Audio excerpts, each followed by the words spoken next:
तो अभी एक बहुत महत्वपूर्ण पॉइंट शिला प्रभुपाद जी बता रहे थे और बहुत ही ज़्यादा वैल्यूएबल पॉइंट है कि uh, the very purpose of this human life है ना, मनुष्य जीवन जो हमें मिला है और जो भी हमारे साथ जो भी परिस्थितियाँ और जो भी कुछ हो रहा है, अल्टीमेटली हमारे जीवन का लक्ष्य क्या है?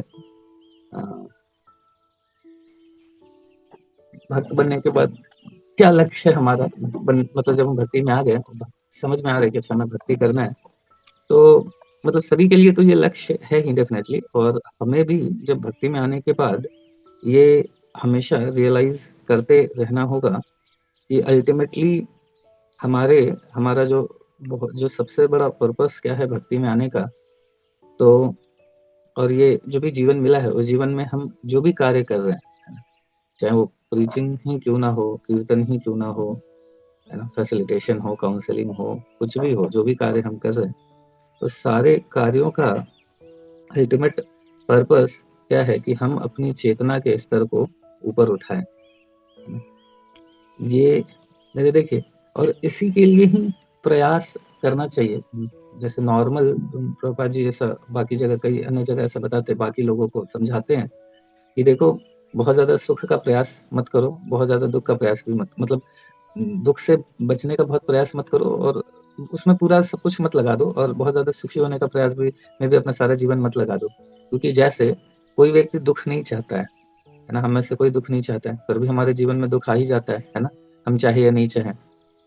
प्रभुपाद जी वही बता रहे हैं क्योंकि जैसे हम अपने जीवन में दुःख नहीं चाहते हैं, फिर भी हमारे जीवन में दुःख आता है, उसी तरीके से सुख भी वैसा ही है ना? ये सुख-दुःख दोनों का स्वभाव ऐसा है कि वो ऑटोमैटिकली आएगा और वो आएगा ही आएगा। तो हमारे जो जीवन में जो भी कुछ हम कर रहे हैं, उसका प्लानिंग दुःख से बचना और सुख को प्राप्त करने का नहीं होना चाहिए। तो क्या होना चाहिए?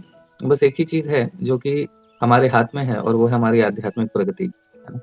हमारी आध्यात्मिक प्रगति यही हमारे हाथ में है, तो हम इस पर्पस को लेके आगे हमें बढ़ना चाहिए और ये पर्पस क्या है कि हमारी मतलब इस जीवन हमें मिला है, हम जिस स्तर की हमारी चेतना है, उससे थोड़ा ऊपर उठाएँ।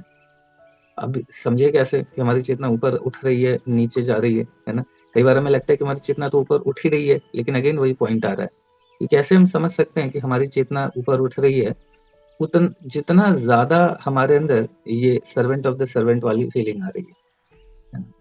यही सबसे बड़ा चेतना ऊपर उठने का मतलब ये नहीं है कि अ, बहुत सुंदर सारे श्लोकास सिर्फ याद हो जाए, है ना?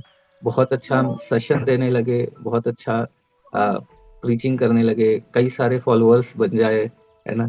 हम गुरु बन जाएँ, ये बन जाए, वो बन जाए, ऐसा बन जाए, वैसा बन जाए, बहुत अच्छा कीर्तन करने लगे। तो वास्तव में ये सारा मेथड्स है, इन सभी का पर्पस भी एक ही चीज़ है, हमारी चेतना के स्तर को ऊपर उठाना, है ना? जो भी कार्य हम कर रहे हैं, तो हमारे अंदर ये कितना भाव डेवलप हो रहा है कि हम क्या हैं? सर्वेंट ऑफ द सर्वेंट और इसी भाव को हम जितना ज़्यादा डेवलप कर रहे हैं और सिर्फ़ अंदर से ही नहीं, है ना? हम सच में ललायत रहें सर्व करने के लिए, है ना? जैसे है ना कि 3 पिलर्स है, नामे रुचि, जीवे दया, वैष्णव सेवा। ये तीनों के लिए हम कितने ललायत रह रहे हैं ना?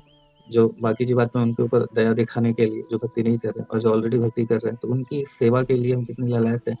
बाकी मतलब दोनों ही सेवा ही है। व जो जीवे दया है, जीव जो बाकी जीवात्मा है उसके ऊपर दया करने का मतलब उनकी सेवा ही करनी है ना? उनकी सेवा का तरीका डिफरेंट हो गया, जो भक्त हैं उनकी सेवा का तरीका डिफरेंट है, बट सेवा ही है दोनों में, है ना? और बाकी और हमारे नाम के प्रति कितना आसक्ति बढ़ रही है। तो ये अगर हमारा है इस तो ये चीज़ों से देन हम समझ सकते हैं कि हाँ, हम वास्तव में हमारी क्या हो रही है, हमारी चेतना को ऊपर स्तर ऊपर उठ रहा है। अगर ये नहीं हो रहा है, तो फिर थोड़ा सोचना होगा कि कुछ तो गड़बड़ है ना? तो ये प्राइम फ़ोकस है हमारा, प्राइम फ़ोकस यही है और बाकी कुछ भी मैटर नहीं करता है। बाकी सारा जो भी चीज़ें हम कर रहे हैं, सारे हमारे थोड़े बहुत रजोगुण को सैटिस्फाई कर रहे हैं या जो भी चीज़ें सब ठीक है, लेकिन अल्टीमेटली अगर ये कार्य नहीं हो रहा है ना? हमारे अंदर कंपैशन डेवलप नहीं हो रहा है बाकी जीवात्माओं के प्रति, जो भी हमें लगता है कि हमारे से नीचे हैं, है ना? तो हमारे अंदर फिर उनके लिए कंपैशन होना चाहिए। अगर हमें लगता है तो, है ना? कि मतलब अगर हमारे अंदर वो भाव है और जो लगता है कि नहीं हमसे ऊपर है ना? तो उनकी फिर सेवा करो, तो दोनों ही कंडीशन में सेवा तो करना ही है। तो और तीसरा वही कि हमारा नाम जप के प्रति कितनी रुचि है। और एक्चुअली मैंने खुद के साथ भी अनुभव करा है कि नाम जप अगर हम नहीं ठीक से करेंगे, कई बार क्या होता है कि ये भी है कि हम सेवाओं में कई बार ऐसा बिज़ी हो जाते हैं, नाम जप भी हमारा ठीक से नहीं होता है। विदाउट नाम जप ढंग का हम ये कुछ भी सेवा भी नहीं वास्तव में कर सकते हैं, क्योंकि अल्टीमेटली जो हमारे अंदर एक एन्जॉयिंग प्रोपेंसिटी है ना, वो जाएगी नहीं। सेवा में क्या है कि थोड़ा-सी तपस्या है ना, तो वो जो एन्जॉयिंग प्रोपेंसिटी है, वो भी नहीं जाएगी जब तक कि हमारे अंदर ये भावना डेवलप नहीं होगी। मतलब जब तक हमारा जप ठीक से नहीं होगा। कई बार मैंने ये अनुभव करा है कि जैसे अगर जप को अगर 1 दिन, 2 दिन थोड़ा-सा केयरलेसली अगर करें, तो तीसरे दिन बहुत डिफ़िकल्ट हो जाता है। तीसरे दिन फिर माइंड वापस से हमें थोड़ा पीछे खींचता है ना? मतलब वो हमारी एन्जॉयिंग इंडिपेंडेंट मेंटालिटी हो गई, एन्जॉयिंग मेंटालिटी हो गई, ये सारे जो भी हमारे मतलब एकदम बड़े-बड़े बाधाएँ हैं भक्ति में, वो वापस हमारा बैंड बजाना शुरू कर देते हैं। तो ये भी समझना है कि हम हमारी चेतना के स्तर को विदाउट सिंसियर चैंटिंग के साथ, विदाउट सिंसियर नाम जप के वो कर नहीं सकते। कई बार ऐसा हुआ है मैंने कि चैंटिंग को कॉम्प्रोमाइज़ करा है बिकॉज़ ऑफ सेवा।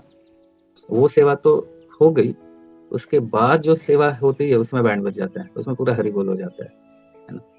तो ये भी बहुत इम्पोर्टेंट है, ये चीज़ समझना होगा हमें कि हम हर कुछ करने का जो अल्टीमेट हमारा सब कुछ प्रकट तो हमारे नाम जप से ही होगा। इंडिपेंडेंटली हम ना तो मतलब कुछ भी नहीं कर सकते।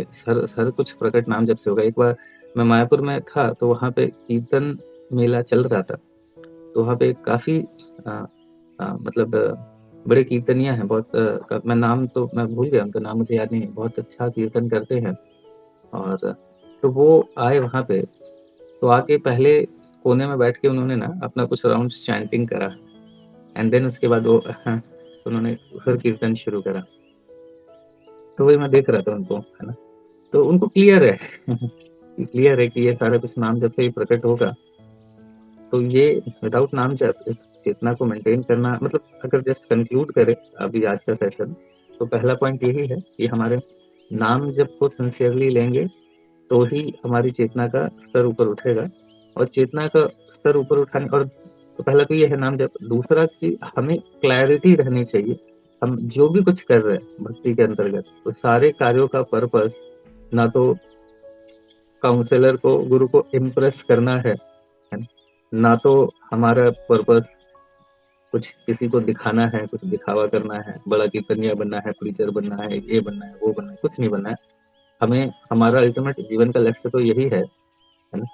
कि हमें क्या बनना है, हम अपनी चेतना के स्तर को ऊपर उठाना है और उसको उठाने के लिए हम हम अल्टीमेटली मतलब यही लक्ष्य है हमारा, हम सारा कार्य इसी के लिए कर रहे हैं। और इसको करने के लिए हम जो भी सेवाएँ कर रहे हैं, इसी पर्पस के लिए कर रहे हैं कि हम सिंसियरिटी से अपने गुरु परंपरा को जब सेवा करेंगे, तो उनकी कृपा से फिर हमारे अंदर और ये भावना डेवलप होगी, है ना? तो ये सारा कुछ अल्टीमेटली हम इसीलिए कर रहे हैं, है ना? ताकि हमारी चेतना का स्तर ऊपर उठे। कई बार हम लक्ष्य ही बना लेते हैं, कीर्तन, प्रीचिंग ये वो लक्ष्य नहीं है, लक्ष्य तो चेतना के स्तर को ऊपर उठाना है। वो तो जस्ट एक माध्यम है जिसके माध्यम से हम गुरु की सेवा करें, ताकि उनके आशीर्वाद से हमारी चेतना का स्तर ऊपर उठे, है ना?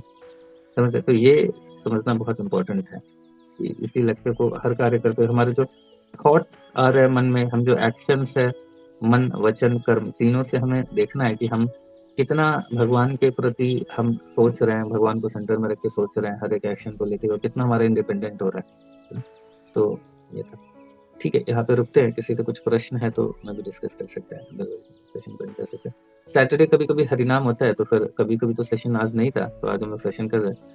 कभी अभी जैसे भगवद गीता कोर्स शुरू हम लोग करेंगे भगवद गीता का, तो मैं ये सोच रहा था कि हम लोग मे बी इसको Monday to Friday Bhagavad Gita 5 दिन पढ़ लें, सैटरडे प्रभुपाद जी का लेक्चर रख लें और संडे तो महाराज जी का रहता है।